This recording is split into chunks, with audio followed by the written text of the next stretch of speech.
historic day.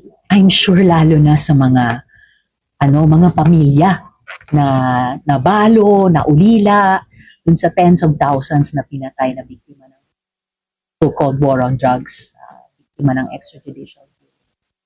And I'm sure halos unbelieving as thrilled sila, lalo na dun sa pananalita ni Attorney Botuyan. Mabuhay siya, mabuhay ka Attorney Botuyan. Yung power at saka yung poetry nung sinabi niya. Wow, talaga, nakatagayan sa bato sa kasaysayan ng ating bansa. How confident are you na yung mga present prosecution and the Attorney Botuyan na ay magiging malakas din sa kaso against the family?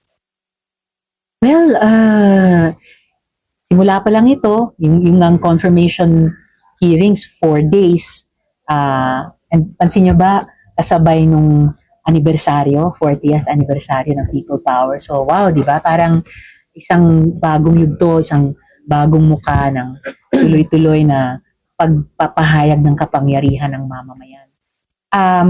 I'm sure sina Attorney Botuyan know better than me at pinaka alam ng mga pamilya na ano pa ba yung ipipresenta nila dun sa tribunal, ano pa ba yung aasahan nila para sa justisya, kundi yung karanasan talaga nila.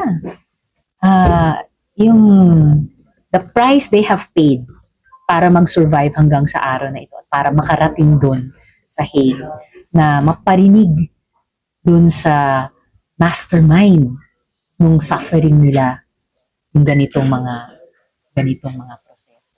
So it's historic that it has started at this time, umabot sa international tribunal. And pinagdadasal ko lang talaga ang isang makatotohanan at makatarungang outcome, lalo na para sa mga pamilya. Nakita ba dito yung pong necessity or yung reason kung bakit tayo dapat mag-rejoin sa statute or ICC? Winelcome ko nung sinabi ng administrasyon na pinag-iisipan nila or posibleng sumali tayo ulit sa International Criminal Court. Kinaso pa yan ng Senado noon sa Supreme Court na bakit umalis sa ICC at sa Rome Statute nang walang concurrence ng Senado bilang treaty-making body, tulad ng kinailangan namin mag-concur sa ratification noon. So, kung itutuloy ng executive yung kanilang line of thinking or inquiry na yon, then I'm sure madali namang alamin ng DFA ano ba yung mga proseso na padala ulit ng tribunal yung instrument dito sa executive, and then kung i-ratify nila ulit, mag-concur ulit ang Senate. Yun ba you were calling for it? Yes. Mag-rejoin tayo.